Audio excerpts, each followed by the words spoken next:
Cool. Okay, Charles, I know you had some questions. Right. What were some of your questions? All right, so some of my questions is a little bit more on a broader spectrum, but first off, does St. Helena have a backup plan when it comes to sea level rise? It does. Okay. I know that it does. I've been to a few meetings with Queen Quet. Okay. And I've heard about it. I know that a lot of the resilience plan is not just building additional infrastructure to stop flooding. Right. It's to restore the natural habitats so that the earth can naturally mitigate through swamp buffer lands, and other things.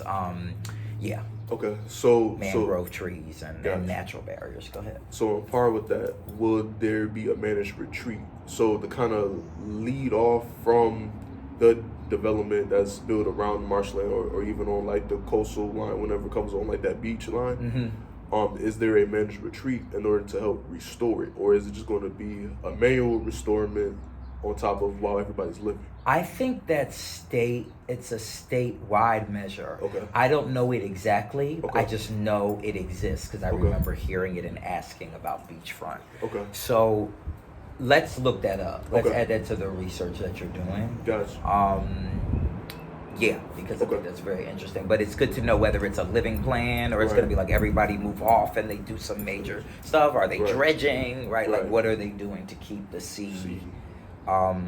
To keep the shoreline where it is. In Florida and Hawaii in particular, they're adding shoreline, which is very problematic, through dredging and other things. But let's find out, because even when we were on the beach, the sand looked like natural sand, Like it did not look dredged sand looks like grinded shells. You done took a coral and ground it up like meat, You throwing it on the beach. The sand didn't look like that, if you remember, on Hunter's Island. So there is probably some way that they're doing it in a more natural way, I hope. I remember hearing about it, but let's look that up as well. Gotcha. And then questions? Any other questions? One of my biggest things is does the Gullah Geechee Nation have a cultural incentive plan, included with the Beaufort Comprehensive Plan? A cultural incentive plan. Yes. Tell us what a cultural incentive plan is. So from what I read and like far as what I researched, so a cultural incentive plan would be like, also an included neighborhood master plan.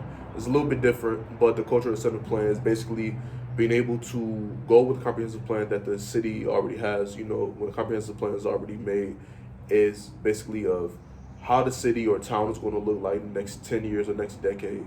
Plus added zoning features, if they're going to add in new development or new bike and pedestrian routes, to better and help sustain the city. But one of the biggest flaws when it ever comes to comprehensive plan is that it's basically allowing the city go on autopilot without it being monetized. So one of the things that I researched was a Native American group, I believe it was in Minnesota, that did the cultural incentive plan, and that they were able to get some of their rice farms back, as well as some of their historical assets zoned out as well. So like traditional areas where they were doing living their folk life ways, indigenous life ways. They were able to preserve those in this incentive plan. Right. Is there one for here? It's more preemptively defensive, It's the cultural overlay. So it kind of says like out the gate, these are the kinds of development we don't want that are impossible in this zone. But then like the affirmative building of what those cultural spaces looks like is periodic. Now I'm sure there is a Beaufort County or St. Helena 2030 plan, 2040 plan, whatever. We'd have to ask Queen Quet and definitely look it up. And then ask her approach. For undoubtedly, she has a vision for her own island, and the surrounding area of her home county, Beaufort County. But I definitely think that's something we should research. I think these are great questions, but I know that the overlay is like defensive, stopping these major pollutionary and cultural deterioratory developments. But like you're talking this road out here, Like, is it going to have a bike path eventually? Is it going to be expanded to a two-way highway? Like, what are the ways in which the municipality expects to expand, right, and how does culture fit into their vision? Right. That's a great question. Thank you. And then one of my biggest things is so kind of like inspired by the Cultural Coastal Conference. Is there an Indigenous Union of United States? Great question. So there are collectives of Indigenous / Native American Native peoples. Right. There is, I believe, a union of Native peoples, right, but often there is not anything that includes or independently represents Afro-Indigenous people. Right. Now, there's all these terms: Afro-Indigenous, Black Indigenous, right? And like they're just different terms, and people define them differently. Right. But we particularly use Afro-Indigenous, right? And what Afro-Indigenous is encompassing is people who were forcibly brought over to an area, and in our case to what is now the United States, through the transatlantic slave trade, right? And those enslaved people were brought here, intermarried with, marooned with, right? And sought community and trade and understanding with Indigenous Native American peoples, and we became Afro-Indigenous because our heritage, our lineage, and the culture that we built to survive in this country includes aspects of African cultures, and a Malay of African cultures, and a Malay of the Indigenous cultures that we met here, right? And that became a part of us. I think so often we talk about it like, oh, you are Black, you can't be Indigenous, or Black people are lying about all being half Cherokee, right? Like, no, there is a much more complicated story that I think our grandparents, great grandparents, that were telling us you're part Indian, you're part Indian in our cases, right?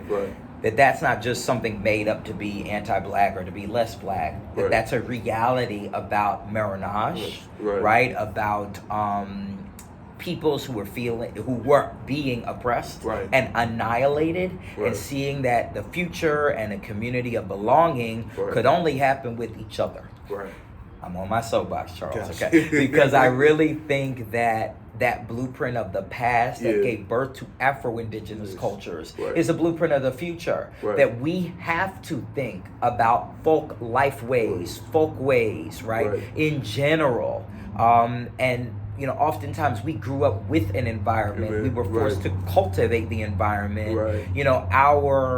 Our lives depend on, and our cultures only dwell in our native environment, right? Like, so being Gullah Geechee, it's very hard to be Gullah Geechee in California. It's very hard to be Gullah Geechee in Minnesota, right? Because it's indigenous and endemic to this corridor. I don't think that's impossible, okay? But I do think that, I do know, and of course, Queen Qued and other Gullah Geechee members and leaders, all talk about how being Gullah Geechee exists on this place. And I believe that being indigenous for wherever you're from, whether it's Native American purely, whether it's Afro-Indigenous, Gullah Geechee, Creole in Louisiana, and other places in the Black Delta, the Mississippi Delta area. Those are places with rich culture. In the Virginia area we talked about before, one of the major port cities, Afro-Indigenous culture begins and really dwells in the major ports of transatlantic slave entry in the United States. Those three areas were the Virginia ports, South Carolina ports / Georgia a little bit, which we all know is connected, and the Mississippi Delta, and Louisiana, that kind of area, Those are the three areas that have Afro-Indigenous culture. I think one of the longest lasting and continuous cultures being the Gullah Geechee ones, But I think that those are the Afro-Indigenous cultures in the United States that have the longest history, that are in direct lineage, from the transatlantic slave trade.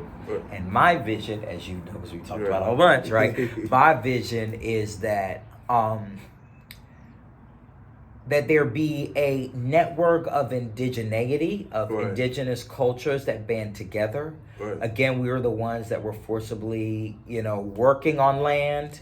And so we have a different connection to the land, right? We were forced to work this thing because of how we've always worked the land where we come from, right? So we already had a pre-existing relationship to those grounds across the water. But now we had to build a new relationship to these grounds, right? And so I always say, people like, cotton growing, why would you do that? That reminds me of slavery, or being a black farmer. Why would you do that? We did that in slavery. We've evolved beyond that. The land did not hurt you. The people hurt you. The land is one of the main things, God willing, that sustained you. Right? So it's like, the land is something that kept us. It is an ancestor. It is something to be revered, to be honored, and for us to be protected, right? Because with it, cultivating and culture, right? The word culture, its derivative comes from cultivation, right? Culture, literally, horticulture, right? So literally, culture is what grows from what people do on the ground. That's one of the definitions of culture from a famous anthropologist I learned about in college. I always kept that definition because it's right.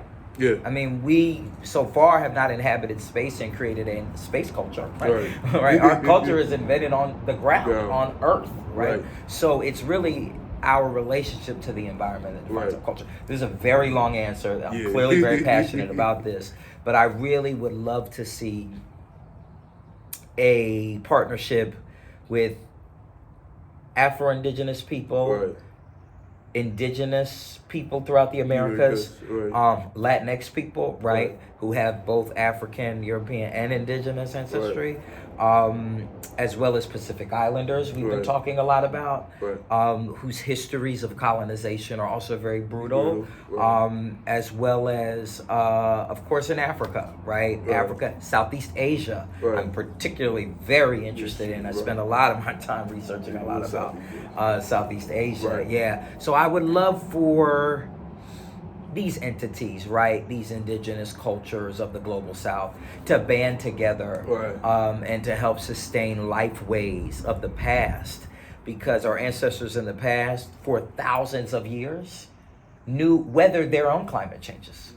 They adapted to environments that were once cold and now warm, once warm and then cold, So we've got to really look back with our technology, with our new wave inventions and new tools. But we've got to really rely on ancient knowledge, because these people have already done it before. Our people, our ancestors have already done this before. And we need to lean on that knowledge and merge it with our new tools. But let's not do it in a way where we just erase the past or reinvent the future, without really just integrating both the past and the future. Integrating folkways and urbanization, and globalization can happen in a way that doesn't erase people's histories and pasts and cultures, but that actually can create space for them, to grow together and to coexist.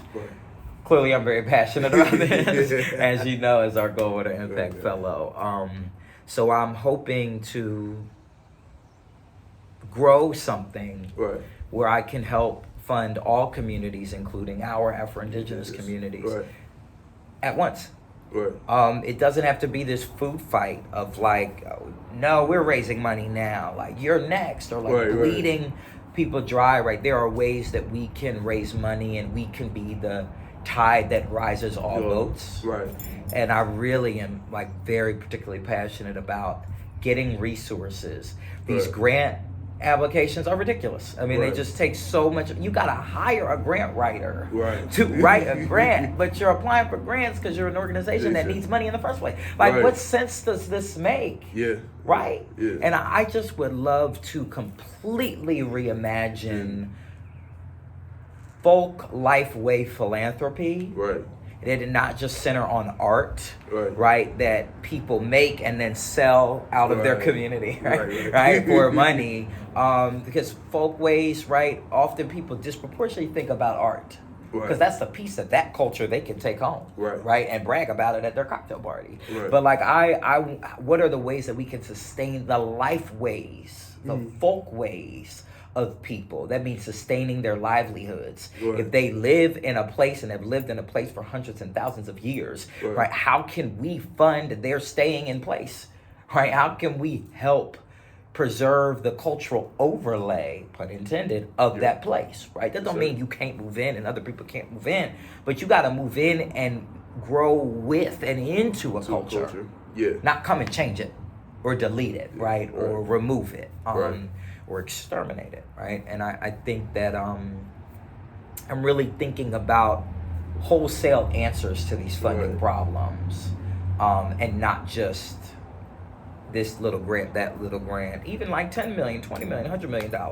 like it's a start, but it won't even solve all the problems, right? We got $100 worth of stuff just in Florida, right? Let alone in the whole Gullah Geechee Nation, let alone, right, the Choctaw, the Yamasee, the other indigenous groups, Seminoles, etc. So I really, that's my vision. It's for the peoples of the global South, the indigenous peoples of the global South, to band together and to define philanthropy in a way that sustains lifeways, and not just pillages art and spoon feeds resources. Right. Yeah. I like that answer. Yeah, that was a long one. That was a long one. That was a long one. Any other questions, Charles? I think that's mainly it. Okay. I appreciate you coming on Coastal Cultures. Yes, sir. We've had a very great day. Today we were just really debriefing and doing a lot of writing and thinking together. And Charles, please share about what your vision is, right? Doing the work that you're doing in urban planning. My overall vision. Yeah. It's complex, but I want to basically it's very, very complex. Yes, I'm not even gonna lie. Yes. But I know one of the things that I really want to work on is the community development piece and also coastal resilience, because I know the biggest battle that we are facing, after also past events that we're facing, is the coastline. I mean, coastline, the environment, but even with the environment, it's a lot of things that is affecting other marginalized groups where a lot of other people are capitalizing off of that. So they're capitalizing off of that vulnerability. So as an urban planner, I want to be able to take in a way I call it my power of change, and be able to adapt with the system, be able to not play the system, but learn from the system, but also still maintain what I learned from my culture, my peers, and also the community that I serve. Because overall, with urban planning, to me, it's servitude. No matter if you're a social worker or what, urban planning. You mean service? Yeah, service. Service, right. Okay. It's serving. Right. So overall, my main goal is to serve that community that I want to be. Well, not want to be, but that I am in. Right. Say it again. Say your vision again. It's to serve the community that I am in. Right. So overall, I can't say that I want to develop, this and that, but overall, my overall goal and picture is humans being happy. Overall, it's more of a spirituality whenever I talk about urban planning. Okay.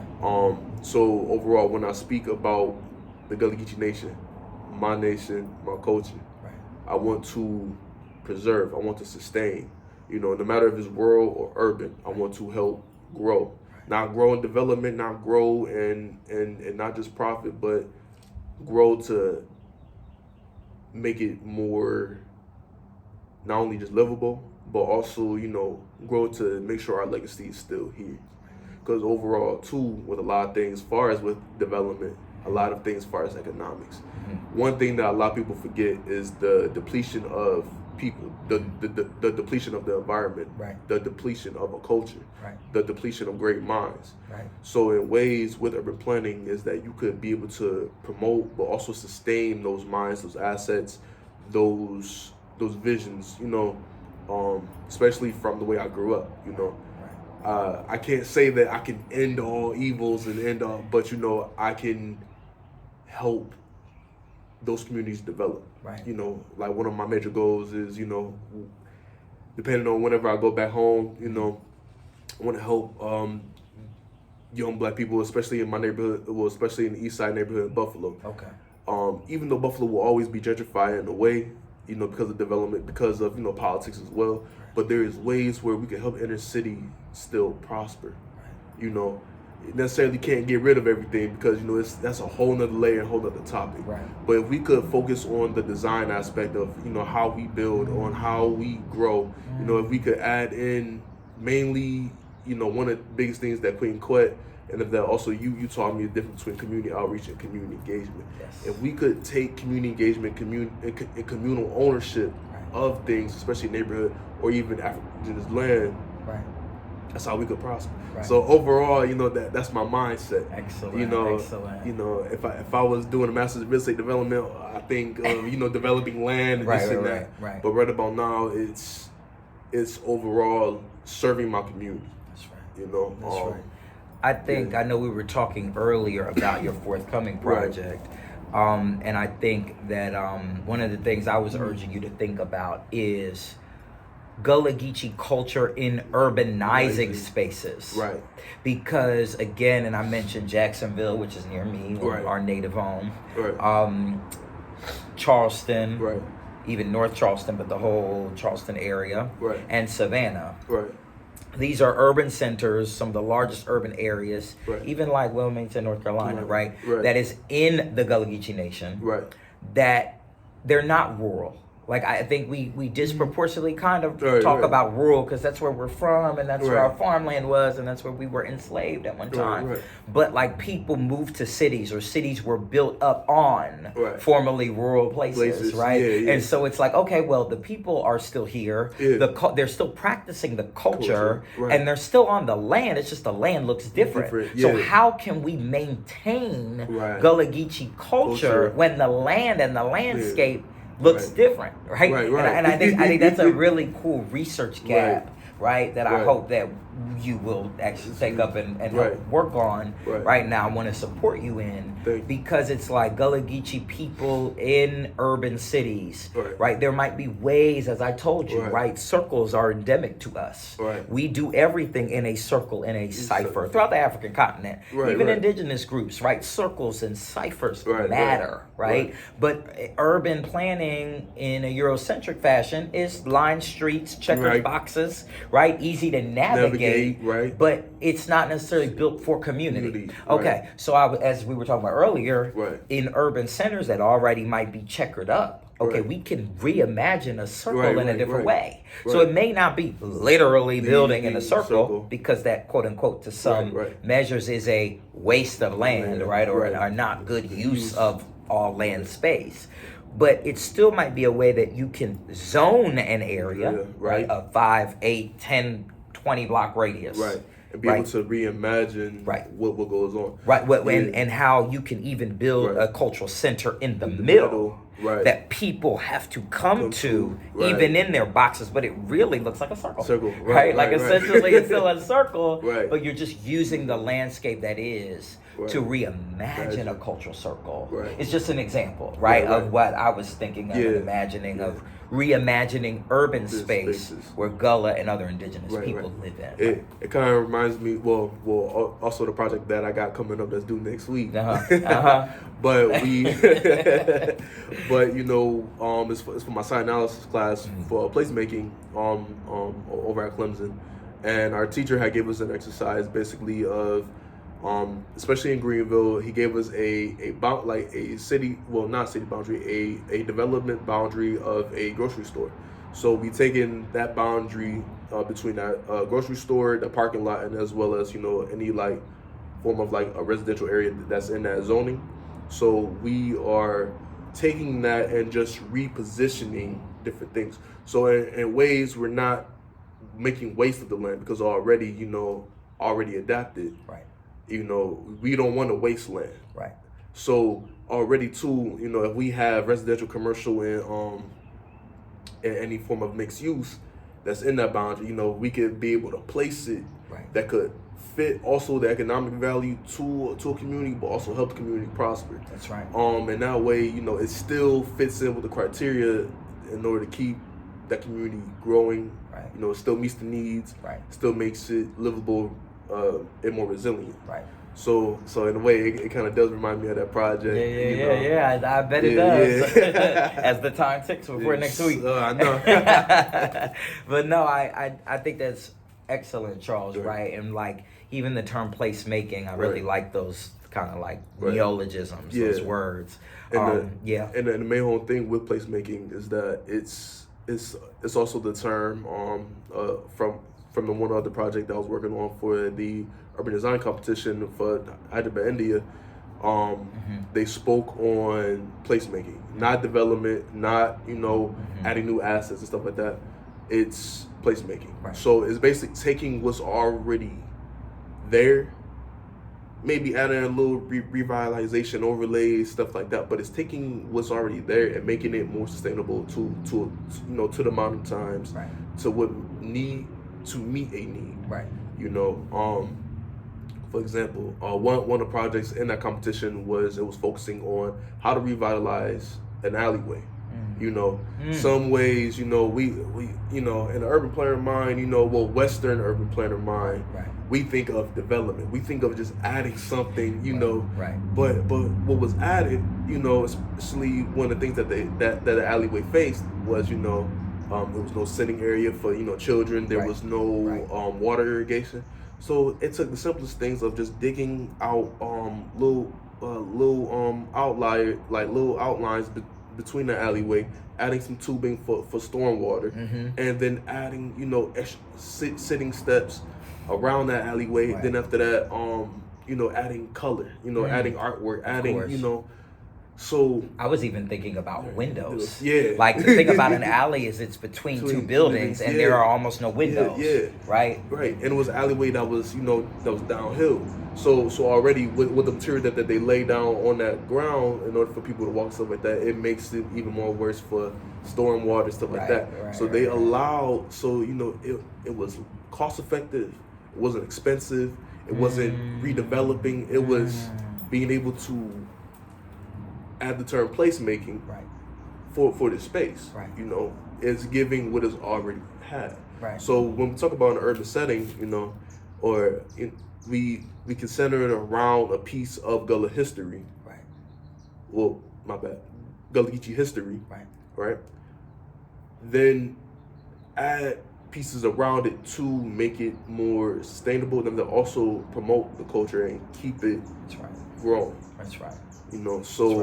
So even in the area, I'm still learning about Charleston, but when I go to Charleston and I visit, and let's just say that there is a piece of history of Gullah Geechee, and it's still, let's say it's the dilapidated buildings around this piece of history, where it could be zoned out, revitalized, and be able to add placemaking into the effect where where we can keep this community growing and be accessible. That's right. Yeah. That's right. I love that, and I particularly appreciated like the essay that you wrote, and all those things. I still remember it after all these months. It's about how, like, even though you're doing urban planning, planning does not always mean developing. It does not always mean, as you just said, building, destroying, right? Because humans have inhabited a lot of space already. Yes. So instead of just inheriting something and like preserving its character, but maybe using it for your purposes, people want to destroy it to build it. To develop it like there wasn't already something there. Right. Even the words that we use have power. And I think that there are words, there are these euphemisms that urban planning, urban development, like these real estate development, these developers use is very tongue-in-cheek meaning, but when you listen to the words, you're like, wow, that's telling you what they're going to do. They're telling you our space is undeveloped or underdeveloped, so they need to come and develop it. How about you asking me what I was using it for before you got here? Right. And it's just like, with the term revitalization, revitalization at times has a double-edged sword. Of course. So when you in some terms when it comes to revitalization, it comes with development, or it can come with placement. And revitalization, vital mean life, vitas, from the Latin. So I'm dead. I'm dead, and you gonna bring me back to life, but I'm here. But bringing the space back to life means me not being here. Right. That's what that means, right? So when I'm here, I'm killing it. Right. So you want to make it alive again. Right. But I'm not dead. Why are you speaking death over me? Right. When you talk about revitalization, right? Really? Right. And I think even with the effect of it is that a lot of times when we use our land, well, especially United States, is everything that we do has a cost. Right. So whenever it comes to land use planning or anything that we do from a revitalization to a form of, even neighborhood planning, there is somebody or even subdivision groups that's always thinking about a cost. Right. How can we get something off of this? That's right. So if we could work with the land, so it's not working on the land, not working against the land. It's how can we work with the land? Right. And that's part of Gullah Geechee culture. That's part of indigenous culture. That's right. It's working with the land. That's right. So if we can find ways, especially with urban planning, to work with the land and not, develop on it, not fight against it. Like for example, if we're adding soft or hard infrastructure into our coastal lines, right, to protect our surface from, right, floods. Right. It's making it more worse. It's adding more erosion. If we try to revitalize our beaches, but putting more gravel sand, or sand that don't belong there, or even taking it from the seabed to even replenish the surface. It's not truly working with the land. It's working against it. Right. So if we could come up with ways to not only show the economic value of working with the land, but being able to find ways to help the land prosper. Yes. But it will also help us prosper. Because at the end of the day, in the next 10 to 50 years, we'll be losing that value. That's right. And Charles, we've talked about this sometimes, right? Floating infrastructure, right? Ways that Gullah Geechee people can, and other indigenous coastal peoples can stay in place as sea level rises. Because we're building more infrastructure to stop water from flooding on. We're acidifying the ocean, right? And then it's just gonna eventually flood that out. That's causing more harm than restoring natural ocean lines. Because this whole game of protruding land and receding land, that's been happening for thousands of years. This is not new, right? And indigenous people went with it, right? We even think about the Arawak Indians and the Taino Indians in the Caribbean. They land hopped essentially, most likely from what is now South America. And certain islands were at low tide. Seen and available, and at high tide were totally invisible, right? And so sometimes they didn't go there if it was over tide, So there are some places it doesn't make sense to build, and so you dredging and building it up to make something that isn't supposed to be there. There's probably a reason why it's not supposed to be there, right? And I love that working with the land and not against it or on it or working, in some kind of way in opposition to its natural movement is huge. Thank you for that, Charles. Thank you. Dropping gems. Yes, sir. Charles, thank you so much. Thank you. Again, you are inaugural Goldwater IMPACT Fellow. Yes, sir. For 2024, and I'm super excited about having you with us. We have these conversations all the time, but I'm glad that we were able to capture this one on the historic St. Helena Island in Beaufort County, South Carolina, on the heels of the Gullah Geechee Coastal Cultures Conference, hosted by none other than the head Pandabadi, chiefess of the Gullah Geechee Nation, Queen Quet, and Gullah Geechee Nation aligned groups. So thank you so much, Charles. We had a good time. Yes, sir.